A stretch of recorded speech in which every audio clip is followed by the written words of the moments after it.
नमस्कार, खबर अभी तक देख रहे हैं आप और मैं हूं आपके साथ नासिर कुरैशी। खबर की तह तक में खबरों की शुरुआत करेंगे हरियाणा, हिमाचल, उत्तराखंड और पंजाब की चंडीगढ़ की अहम खबरों से आपको रूबरू कराएंगे। खबर की तह तक में जाएंगे कि क्या कुछ छिपा है खबर के अंदर। और सबसे पहले बात करेंगे हरियाणा की। हरियाणा कैबिनेट की आज अहम बैठक है। मुख्यमंत्री मनोहर लाल इस बैठक की अध्यक्षता करेंगे। हरियाणा सचिवालय में, सिविल सचिवालय में यह बैठक होनी है और इस बैठक में बजट सत्र के अलावा कई मुद्दों पर चर्चा होगी और बजट सत्र की तारीख पर भी मोहर लग सकती है। बहुत अहम बैठक है। ये जो बजट आएगा अब हरियाणा का, तो ये आखिरी बजट होगा सरकार की तरफ से जो पेश किया जाएगा।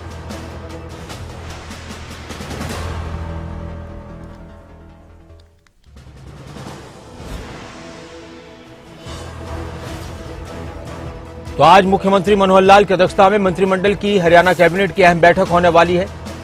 सुबह 11 बजे का वक्त है इस बैठक का। अनिल मोर इस वक्त मेरे साथ जुड़ चुके हैं चंडीगढ़ से। मेरे सहयोगी हमारे पॉलिटिकल एडिटर और नासिर हुसैन हमारे साथ जुड़ चुके हैं देहरादून से। प्रदीप ठाकुर जुड़ चुके हैं हमारे साथ शिमला से।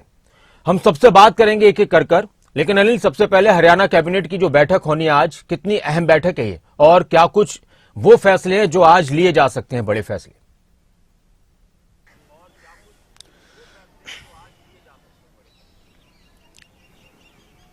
देखिए नासिर, हरियाणा कैबिनेट की काफ़ी अहम बैठक आज होने जा रही है। मुख्यमंत्री मनोहर लाल की अध्यक्षता में 11 बजे सचिवालय में बैठक होगी। तमाम मंत्री बैठक में मौजूद रहेंगे। इस बैठक में कई अहम एजेंडों को लेकर चर्चा की जाएगी।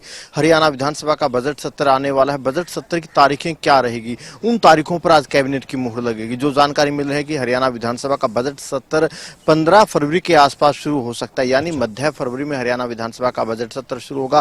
तारीखें क्या होगी उस पर आज मुहर लगेगी, क्योंकि नासिर मुख्यमंत्री मनोहर लाल ही वित्त मंत्री है। बतौर वित्त मंत्री वो हरियाणा का अपना 5वां बजट पेश करेंगे और कुछ दिनों के बाद लोकसभा चुनाव भी होने हैं और कहीं ना कहीं इस सरकार का आखिरी बजट है। और जो बजट को लेकर जानकारी मिल रही है कि 2 चरणों में इस बार बजट सत्र रहने वाला है। एक, मुख्यमंत्री जब बजट पेश करेंगे उसके बाद कुछ दिन का अवकाश रहेगा, फिर एक बार फिर कुछ दिन का अवकाश के बाद जो बजट सत्र है वो शुरू हो जाएगा। तो बजट सत्र की तारीख पर मुहर लगेगी। इसके अलावा कुछ और एजेंडे आज की कैबिनेट बैठक में रखे जाने हैं। बुजुर्ग पेंशन, विधवा पेंशन समेत कई जो पेंशन योजनाएं हैं उनमें बढ़ोतरी होनी है। उन बढ़ोतरी को आज कैबिनेट की मुहर लगने जा रही है। उन बढ़ोतरी पर अगले महीने से जो बढ़ी हुई पेंशन है वो मिलने जा रही है, यानी बुजुर्गों को, विधवाओं को एक बड़ी सौगात आज मुख्यमंत्री देने जा रहे हैं। अगले महीने से बढ़ी हुई पेंशन मिल जाएगी, उस पर आज कैबिनेट की मुहर लग जाएगी। इसके अलावा कुछ जमीनों को ट्रांसफर से संबंधित एजेंडे वो भी आज कैबिनेट बैठक में रखे जाने हैं। पेट्रोल पंप सीएनजी के लगाने को लेकर जो नियम कायदे हैं उसमें किस तरीके से संशोधन किया जाना है वो एजेंडा आज कैबिनेट में रखा जाना है। इसके अलावा कुछ एजेंडे गृह विभाग से संबंधित है। हुक्का बार पर हरियाणा में प्रतिबंध लगने को लेकर काफी समय से चर्चा चल रही है, वो एजेंडा भी कैबिनेट बैठक में आ सकता है। इसके अलावा जो टूर ट्रैवल कंपनियां हैं कहीं ना कहीं बड़े स्तर पर लोगों से धोखाधड़ी करती हैं, कबूतरबाजी के मामले सामने आते हैं, इनको लेकर भी प्रदेश सरकार भविष्य में कानून बनाने की तैयारी में, इसको लेकर भी प्रस्ताव रखा जा सकता है। एक और जो एजेंडा है वो भी गृह विभाग से संबंधित है कि जो डेड बॉडी होती है, डेड बॉडी को लेकर अमूमन काफी बार प्रदर्शन देखने को मिलता है। डेड बॉडी के निस्तारण को लेकर भी प्रदेश सरकार कानून बनाने जा रही है। इससे संबंधित एजेंडा भी आज कैबिनेट बैठक में आ सकता है।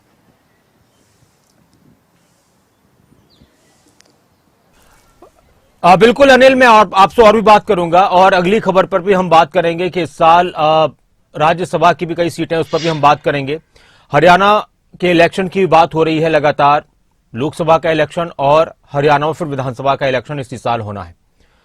जिस तरह से चुनाव नजदीक आ रहे हैं, राज्यसभा के लिए भी सीटें खाली हैं, तो इस बार हरियाणा से क्या लग रहा है अनिल, किस तरह के कयास लगाए जा रहे हैं, किन किन को राज्यसभा भेजा जा सकता है?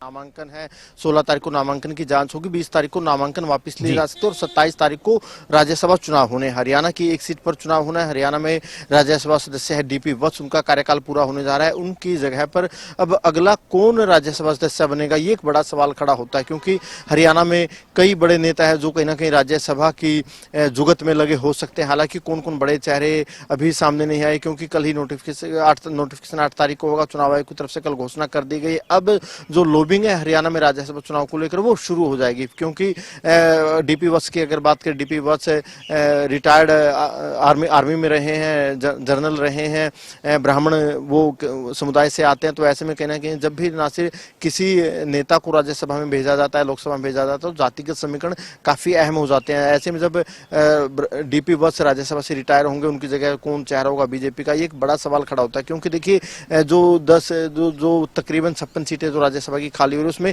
कई बड़े केंद्रीय नेता है। बीजेपी के राष्ट्रीय अध्यक्ष जेपी नड्डा है, केंद्रीय मंत्री भूपेंद्र यादव है, इसके अलावा कई और केंद्रीय मंत्री हैं। तो ऐसे में किस तरीके से बीजेपी राज्यसभा को लेकर अपने कैंडिडेट बनाती है, जो हमें जानकारी मिल रही है कि जो कई केंद्रीय नेता है जिनका कार्यकाल पूरा हो रहा है, उनमें से कई नेताओं को तो लोकसभा चुनाव लड़वाया जाएगा और कुछ को कहीं ना कहीं बीजेपी दोबारा राज्यसभा में भेज सकती है। अब हरियाणा को लेकर जो एक जो सरगर्मियां हैं, अब जैसे अनाउंसमेंट हुई इसके बाद हरियाणा को लेकर जो सरगर्मियां हैं आने वाले दिनों में तेज हो जाएगी। कई बड़े ऐसे चेहरे हैं जो कहीं ना कहीं राज्यसभा जाने की जुगत में लगे हो सकते हैं।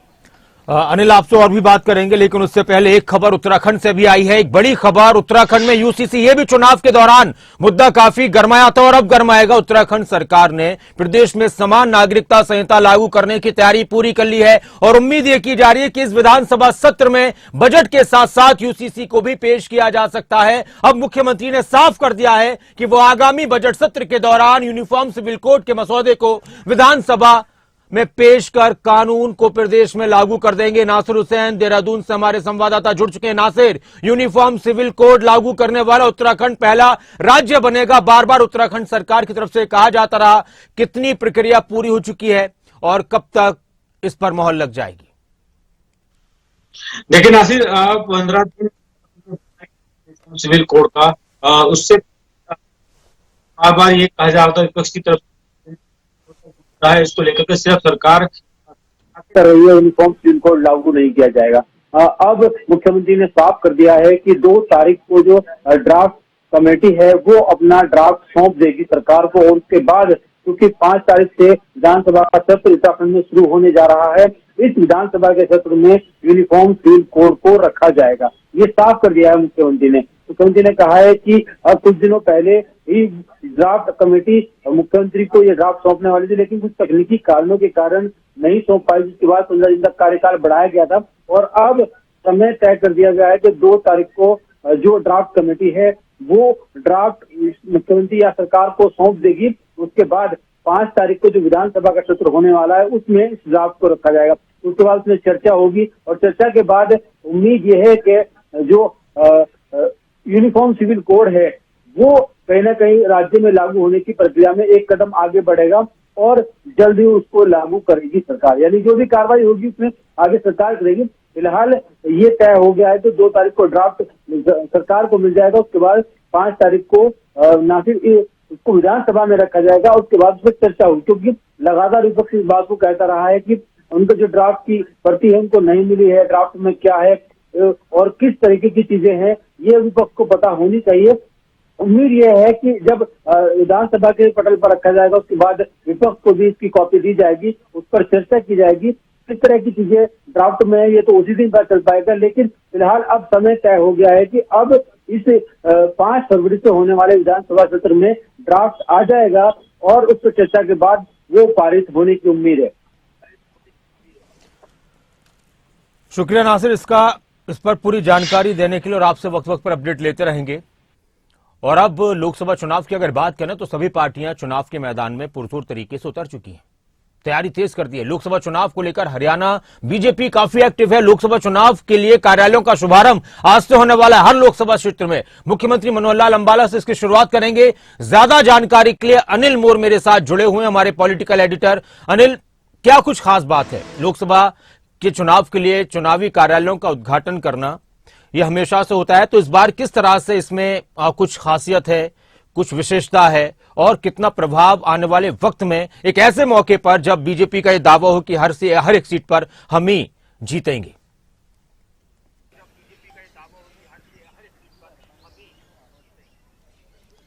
देखिए, ना सिर्फ बीजेपी आलाकमान की तरफ से तमाम बीजेपी की राज्य इकाइयों को निर्देश दिए गए थे कि जनवरी के महीने में सभी राज्यों में लोकसभा जितनी भी सीटें हैं उन लोकसभा सीटों में जो चुनावी कार्यालय है वो खुल जाने चाहिए। इसी कड़ी में हरियाणा बीजेपी की तरफ से आज सभी लोकसभा क्षेत्रों में चुनावी कार्यालय खोल दिए जाएंगे। मुख्यमंत्री मनोहर लाल दोपहर तक कैबिनेट बैठक में रहेंगे। कैबिनेट बैठक के बाद मुख्यमंत्री अंबाला में जाएंगे। मुख्यमंत्री अंबाला लोकसभा सीट के जो चुनावी कार्यालय है उनका उद्घाटन करेंगे। इसके अलावा हरियाणा बीजेपी अध्यक्ष नायब सैनी कुरुक्षेत्र के चुनावी कार्यालय का उद्घाटन करेंगे तो बीजेपी के हरियाणा प्रभारी विप्लव देव फरीदाबाद में मौजूद रहेंगे। इसके अलावा रामविलास शर्मा, ओम प्रकाश धनखड़, सुभाष बराला समेत जो तमाम बड़े नेता है वो भी एक एक लोकसभा सीट में मौजूद रहेंगे, चुनावी कार्यालयों का उद्घाटन करेंगे। और एक तरीके से ना सिर्फ बीजेपी चुनावी कार्यालयों का उद्घाटन करके हरियाणा में चुनावी बिगुल फूंक देगी, क्योंकि जो ना सिर्फ बीजेपी को देखें तो बीजेपी की विपक्षी दलों से जो एक एडवांस जो तैयारी है वो रहती है, क्योंकि अभी लोकसभा चुनाव ज्यादा दूर नहीं है, कभी भी अनाउंसमेंट की जा सकती है। संभावना है कि मार्च के पहले सप्ताह तक जो अनाउंसमेंट है वो हो सकती है। तो उसी को देखते हुए बीजेपी सभी लोकसभा क्षेत्रों में चुनावी कार्यालय खोलने जा रही है। आज मुख्यमंत्री अंबाला में मौजूद रहेंगे। अंबाला से मुख्यमंत्री जो तमाम लोकसभा क्षेत्र है वीडियो कॉन्फ्रेंस के माध्यम से उन लोकसभा क्षेत्रों के जो चुनावी कार्यालयों के उद्घाटन उन कार्यक्रम से जुड़ेंगे। एक तरीके से बीजेपी आज जो हरियाणा में जो चुनावी बिगुल है चुनावी कार्यालयों के उद्घाटन के साथ कर देगी। अनिल, एक और सवाल है मेरा आपसे इस पर कि क्या इस बार ऐसा लगता है कि जो सिटिंग एमपीज हैं बीजेपी के हरियाणा में उनमें से किसी न किसी का कोई टिकट कट सकता है, क्योंकि बीजेपी ने इस बार नारा दिया है 400 पार का।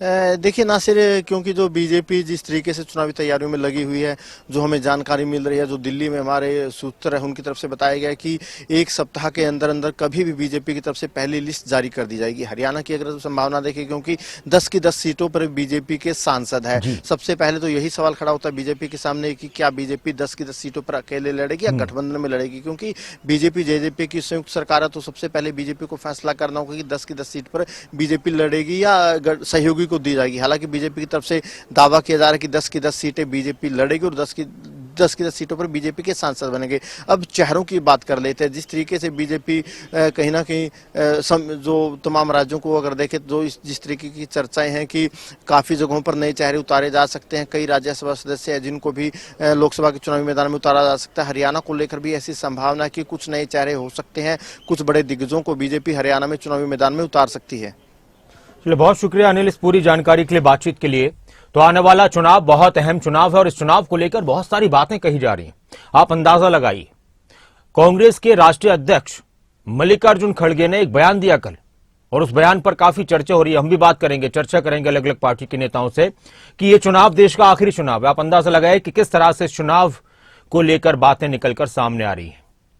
और बीजेपी ने 400 पार का नारा दिया है। हर एक पार्टी का अपना अपना एक रुख है इस चुनाव को लेकर। अब अगली खबर है हम शिमला से, पहाड़ों की बात करते हैं, शिमला की बात करते हैं। मौसम काफी ठंडा है लेकिन वहां पर भी सियासत काफी गरमाई हुई है और आज विधायक प्राथमिकता बैठक का दूसरा दिन है। सीएम सुक्खू, मुख्यमंत्री सुखविंदर सिंह सुक्खू इस बैठक की अध्यक्षता करेंगे और प्रदेश सचिवालय में यह बैठक आयोजित होगी। ये बैठक क्या है और क्या कुछ खास बात है, कौन कौन से जिलों के विधायकों से चर्चा होगी, इस बैठक के जरिए क्या कुछ हासिल होगा, ज्यादा जानकारी के लिए, बातचीत के लिए, खबर की तह तक जाने के लिए मेरे साथ शिमला से हमारे ब्यूरो प्रदीप ठाकुर जुड़ चुके हैं। प्रदीप, इस बैठक के बारे में बताएं कि किस तरह से ये अहम बैठक है और क्या खासियत है इसके अंदर।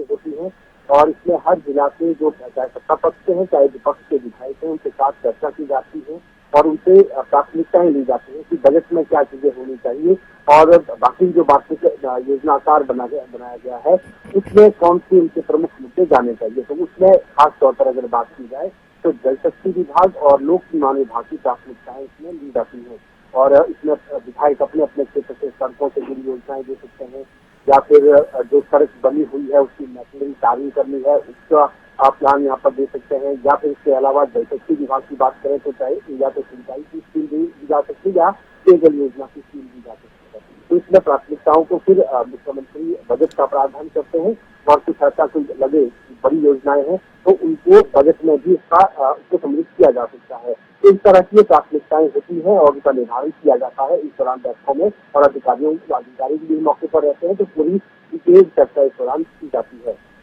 तो आज इस बैठक का दूसरा दिन है और अभी 10:30 बजे के आसपास ये बैठक शुरू हो जाएगी और पहला सत्र जो शुरू होना है उसमें कुल्लू, कांगड़ा और किन्नौर के विधायक मौजूद रहेंगे। हालांकि किन्नौर में एक विधायक जो कैबिनेट मंत्री है जगत सिंह वो मौजूद रहेंगे तो वो अपनी प्राथमिकताएं नहीं देखेंगे, बतौर मंत्री वहाँ रहेंगे। इसी तरह से जो दूसरा सत्र होगा उसमें शिमला और मंडी के विधायक मौजूद रहेंगे और उनमें भी जो मंत्री और सीपीएस होंगे वो अपनी प्राथमिकताएं नहीं देते हैं क्योंकि वो कितने मंत्री जैसी मंत्री है, लेकिन उनके साथ साथ जो विधायक होते हैं वो अपनी प्राथमिकताएं इस दौरान इस बैठक में रखेंगे। और पिछले कल जो पहले दिन की बैठक शुरू हुई थी तो उसमें जो आज इस बार का जो वार्षिक योजना आकार है वो 9,990 करोड़ रुपए का रखा गया है और उसकी प्रस्तावना उसकी की गई है। इसके बाद उसको मंजूरी भी मिली है और अधिकारियों के साथ बैठक होती है योजना के साथ और फिर इसमें तय किया जाता है कि किस हेड में कितना पैसा खर्च किया जाना है और फिर जब डिटेल्ड बजट आएगा तो उसमें हर चीज को बारीकी से बताया जाता है। तो बहुत महत्वपूर्ण बैठक होती है और इसमें विधायक अपने अपने क्षेत्र की बातें रखते हैं, कई अपने मुद्दे भी रखते हैं, कई नाराजगी भी जाहिर करते हैं कि हमने विधायक प्राथमिकताएं पूर्व में दी थी लेकिन उनके ऊपर कुछ भी इम्प्लीमेंटेशन नहीं हुआ है। कई चीजें ऐसी रखते कि विधायक ने प्राथमिकता दी लेकिन वो एफसीए केस में फंस गई या जमीन की उपलब्धता वहां नहीं रही या कोई और दिक्कतें वहां पर रहती हैं। इस तरह की विषय इसमें चर्चा में आते हैं और मुख्यमंत्री उसका उत्तर भी देते हैं और बाकी सरकार का विजन भी बताते हैं कि हम आने वाले समय में क्या करना चाहते हैं। शुक्रिया प्रदीप इस पूरी जानकारी के लिए, बातचीत के लिए। और अब बात करेंगे चंडीगढ़ की। आज चंडीगढ़ में मेयर का चुनाव है। कड़ी सुरक्षा के बीच चंडीगढ़ में मेयर का चुनाव हो रहा है। इससे पहले जब चुनाव हुआ था तो टाल दिया गया था, स्थगित कर दिया गया था, रद्द कर दिया गया था और मामला हाईकोर्ट तक पहुंचा और हाईकोर्ट ने चंडीगढ़ प्रशासन को यह कहा था कि देखिए या तो आप बताइए तारीख की कब चंडीगढ़ में चुनाव करवाएंगे मेयर का या फिर हम बताएंगे। तो पहले तो 6 तारीख निर्धारित की गई थी, 6 फरवरी, लेकिन हाईकोर्ट ने कहा कि 30 जनवरी को चुनाव होगा। चंडीगढ़ में आज चुनाव और बड़ी बात यहां पर यह है कि आम आदमी पार्टी और कांग्रेस मिलकर चुनाव लड़ रहे हैं। इंडिया गठबंधन की पहली परीक्षा है आज, बीजेपी से मुकाबला है। ज्यादा जानकारी के लिए, खबर की तह तक में जाने के लिए किसके पास कितने पार्षद हैं, किस तरह से आंकड़ा हार और जीत का यहां पर बनता नजर आ रहा है, कौन किस पर भारी पड़ रहा है, हमारे साथ हमारी संवाददाता हरसिमरत कौल भी जुड़ चुकी हैं। चंडीगढ़ के मेयर चुनाव में किस तरह की अब खबरें निकलकर सामने आ रही हैं। जी हरसिमरत। बिल्कुल नासिर जी, आपको बता दें कि आज मेयर चुनाव जो है वो चंडीगढ़ में होने जा रहे हैं। बहुत जद्दोजहद हुई इन चुनावों को लेकर के। आपको बताएं कि जाना पड़ा, जो पार्षद हैं उनको सभी को हाई कोर्ट जाना पड़ा। खासतौर पर इंडिया गठबंधन की अगर मैं बात कर लूं तो जैसे ही ये अनाउंस हुआ कि इंडिया गठबंधन के तहत कांग्रेस और आम आदमी पार्टी मिलकर चुनाव लड़ेंगे तो शायद बीजेपी को जो है अपनी सत्ता जाने का डर लगने लगा, क्योंकि साल 2016 से लेकर 2022 तक बीजेपी का ही मेयर यहां पर बना है। तो जोड़ तोड़ की राजनीति पहले भी चलती रही है, पर यह बड़ा गठजोड़ जो है वो कहीं ना कहीं बीजेपी की नींद उड़ाने वाला था। तो ऐसे में पिछला जब चुनाव रखा गया था 18 जनवरी को तो प्रिसाइडिंग ऑफिसर अचानक बीमार हो जाते हैं और उनके बाद चुनाव ही नहीं करवाया जाता, जिसके बाद गठबंधन के जो पार्षद हैं वो हाई कोर्ट पहुंचते हैं और वहां से डेट ली जाती है और खुद हाई कोर्ट जो है वो डेट सुनिश्चित करके देता है कि 30 जनवरी को चुनाव होंगे। तो आज वो दिन आ गया है। अभी फिलहाल की अगर मैं जानकारी दूं तो गठबंधन के जो काउंसलर हैं यानी कि आम आदमी पार्टी और कांग्रेस के काउंसलर जो हैं वो फिलहाल पहुंच गए हैं एमसी ऑफिस और अभी तक भारतीय जनता पार्टी के जो काउंसलर है वो नहीं पहुंचे हैं। दूसरी बात मैं आपको ये बताऊं कि इस समय चंडीगढ़ में धारा 144 लगी हुई है, खासतौर पर उस एरिया के पास, और वहां पर सुरक्षा जो है उसकी इतनी कड़ी तैयारी की हुई है। वहां पर पैरामिलिट्री फोर्स भी आपको मौजूद जो है वो मिलेगी और एरिया के 500 मीटर तक किसी को भी जाने की इजाजत जो है वो नहीं है, बैरिकेडिंग कर दी गई है। और साथ में आपको ये भी बताएं कि कड़ी जो निर्देश हैं वो हाई कोर्ट के द्वारा दिए गए थे। उसमें लिखा गया था कि कोई भी बाहरी राज्य का सुरक्षा कर्मी जो है वो पार्षद अपने साथ नहीं ला सकते, अपना समर्थक नहीं ला सकते, किस तरह का कोई अधिकारी मौजूद नहीं होगा एमसी में, यानी कि पार्षद जो है वो अकेले आएंगे, अंदर के ही जो लोग चुनाव में जिनकी प्रक्रिया में भागीदारी है सिर्फ वही रहेंगे, कोई और भी जो है वो अंदर नहीं जाएगा। साथ ही आपको ये बताएं कि आज मीडिया के अंदर जाने पर भी जो है वो पाबंदी लगाई गई थी, पर उसके बाद जिस तरह से प्रतिक्रम देखने को मिला, मीडिया की तरफ से भी काफी जो है प्रतिक्रियाएं सामने आई थी। तो अब बताया जा रहा है कि फिलहाल एक्रेडिटेड जर्नलिस्ट जो है उनको जाने की जरूर अंदर जो है वो अनुमति दी गई है, पर अभी तक ये भी फाइनल नहीं हो पाया है। दूसरा आपको बताएं कि सुबह 10 बजे तक पहुंचना था। फिलहाल कांग्रेस और आम आदमी पार्टी जो गठबंधन में है उनके ही जो नेता हैं, काउंसलर हैं, वो वहां पर पहुंच पाए हैं। अगर मैं गिनती की बात करूं तो आपको यह बताएं कि एक वोट जो है वो संसद किरण खेर का रहेगा, एक श्रोमणी अकाली दल के काउंसलर का रहेगा, इसके अलावा 15 जो पार्षद हैं वो भारतीय जनता पार्टी के पास हैं, 7 पार्षद कांग्रेस के साथ हैं और 13 पार्षद जो हैं वो आम आदमी पार्टी के पास है। पर अगर मैं जादुई आंकड़े की बात करूं तो 19 अगर आंकड़ा कोई छू लेता है तो मेयर बन जाएगा। भारतीय जनता पार्टी के वोट बताए वो पार्षद प्लस सांसद का मिलाकर 15 हो रहे हैं, 14 पार्षद एक सांसद, 16 हो रहे हैं। अगर अच्छा, 15 पार्षद हैं और एक 16 जो है वो जो हमारे एमपी हैं किरण खेर उनका रहेगा। उसके बाद अगर इसकी बात की जाए तो आम आदमी पार्टी के पास 13 है, पर गठबंधन के साथ कांग्रेस के मिलाकर के टोटल 20 वोट जो है वो उनके अच्छा हरसिमरत, एक और बात है कि चंडीगढ़ में पार्षद के चुनाव को लेकर, मेयर के चुनाव को लेकर, सांसद किरण खेर के वोट को लेकर भी काफी गर्माता रहा है मामला कि सांसद को वोट डालने की अनुमति नहीं होनी चाहिए इस चुनाव में। इस पर क्या कहेंगे आप? जी बिल्कुल, आपको बताएं कि सांसद जो है वो एक किसी पार्टी का प्रतिनिधित्व नहीं करता, बल्कि एक जगह का प्रतिनिधित्व करता है, चाहे वो यूटी है, चाहे वो कोई और राज्य है। इसी तरह से यहाँ पर जो किरण खेर है उनके वोट को लेकर के हमेशा जो राजनीति है वो होती रही है, क्योंकि वो एक सत्ता पार्टी विशेष से हैं, तो जरूर उनके वोट पर राजनीति होती है कि उनको वोट डालने का अधिकार नहीं होना चाहिए, क्योंकि जैसे कि मैंने पहले भी बताया कि वो पूरे चंडीगढ़ के नेता है, ना कि किसी एक खास पार्टी की। पर अभी तक जो है वो इसी तरह से होता रहा है कि जिस भी पार्टी का एमपी होता है वो उसी पार्टी के हक में जो है वोट देता है, और कभी कभी ये वोट जो है वो निर्णायक स्थिति भी पैदा कर देता है, क्योंकि जिस तरह से हम देखते हैं कि काउंसलर जो है उनके वोट पड़ते हैं मेयर के लिए, डिप्टी मेयर के लिए, सीनियर डिप्टी मेयर के लिए, तो ऐसे में जो निर्णायक वोट की भूमिका है कभी कभी एमपी का वोट भी जो है वो ले जाता है। तो इसी तरह से आपको ये बताएं कि यहाँ तक कि मनोनीत पार्षदों के भी वोटिंग के ऊपर जो है वो बात की गई थी, हालांकि उसके ऊपर अभी फिलहाल कोई फैसला नहीं आया। और जो आज ये चुनाव हम देख पा रहे हैं ये भी बहुत मुश्किलों के बाद होने जा रहे हैं। नासिर जी, मैं आपको ये भी बताना चाहूंगी कि चंडीगढ़ के इतिहास में पहली बार ऐसा देखा गया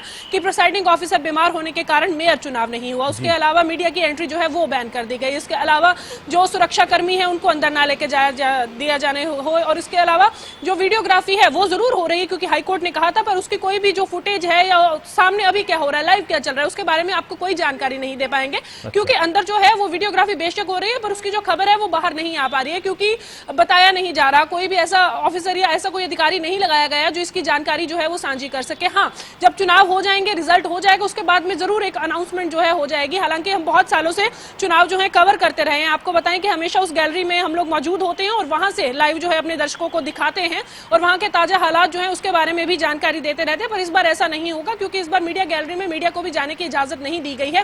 फिलहाल एक्रेडिटेड जो जर्नलिस्ट है उनके जाने की भी बात अभी चल रही है, उसमें भी अभी कोई खास बात जो है वो सामने नहीं आई है। पर इस बार का आंकड़ा देखना होगा, क्योंकि जिस तरह से भारतीय जनता पार्टी की एक परीक्षा आज बताई जा रही है कि वो एक बार फिर से मेयर बनाने में दोबारा सफल हो पाते हैं, या फिर जो गठबंधन का आपने बात करी कि जादू जो है वो देखना पड़ेगा कि इस बार उनकी परीक्षा होगी, क्या ये परीक्षा सच में सफल होती है या फिर नहीं, ये जरूर देखने वाला होगा। हरसिमरत, एक और बात मैं आपसे जानना चाहता हूं बहुत संक्षेप में कि पिछली बार हमने देखा कि राघव चड्ढा चंडीगढ़ में मौजूद थे इस चुनाव के दौरान, तो इस बार भी कुछ बड़े चेहरे अलग अलग पार्टियों के नजर आए हैं। पिछली बार काफी हंगामा हुआ था जब चुनाव रद्द हुआ था। तो बिल्कुल, आपको बताएं कि ये सभी नेता जो हैं इनको बागडोर दी गई थी। राघव चड्ढा हैं, संदीप पाठक हैं और पवन बंसल हैं। ये सभी इंडिया गठबंधन के तहत ये घटक हैं जिन्होंने मिलकर के गठबंधन को जो है वो सिरे चढ़ाया है, यानी कि इसको सफलतापूर्वक आपस में लेकर गए हैं। और आपको ये भी बताएं कि जब यहाँ से पार्षद जो हैं वो एक जगह पर रखे गए थे, सुरक्षित रखे गए थे ताकि वो किसी और के संपर्क में ना आए, तो तब भी ये सभी इकट्ठा थे। इनकी लगातार मीटिंग्स का दौर जो है वो चलता रहा है। पिछली बार जब ये इकट्ठा हुए थे, क्योंकि इन सभी के पास बने हुए थे कि मैंने जैसे आपको बताया कि जाकर के देख सकते हैं चुनाव में क्या हो रहा है, इसके लिए बकायदा एक प्रोटोकॉल फॉलो करना होता है, पासेस बनते हैं। पर इस बार वो पासेस जो हैं वो नहीं बनाए गए, वो किसी के भी नहीं बनाए गए, चाहे वो कोई सांसद है, चाहे वो कोई बड़ा नेता है, चाहे वो किसी पार्टी का मुखिया है। इस बार कोई भी जो है वो वहां पर बाहर शायद नजर आ जाए जहां पर बैरिकेडिंग होगी पुलिस की, पर अंदर जाने की सबको मनाही है। शुक्रिया इस पूरी जानकारी के लिए, बातचीत के लिए हरसिमरत। और अब एक और अहम खबर, बीजेपी के राष्ट्रीय महामंत्री विनोद तावड़े चंडीगढ़ पहुंचे और चंडीगढ़ पहुंचने पर बीजेपी हरियाणा के प्रदेश अध्यक्ष नायब सैनी ने उनका स्वागत किया। वो तस्वीरें भी आपको दिखाते हैं। देश की सियासत इस वक्त पूरी तरह से गरमाई हुई है, नेताओं के दौरे इधर उधर सभी के चल रहे हैं। और इसी बीच विनोद तावड़े जो बीजेपी के वरिष्ठ नेता हैं वो पहुंचे हैं चंडीगढ़ और वो बिहार बीजेपी के प्रभारी भी हैं और काफी चर्चाओं में इस दौरान रहे प्रभारी के रूप में। वो बिहार में जिस तरह से सत्ता का परिवर्तन हुआ है,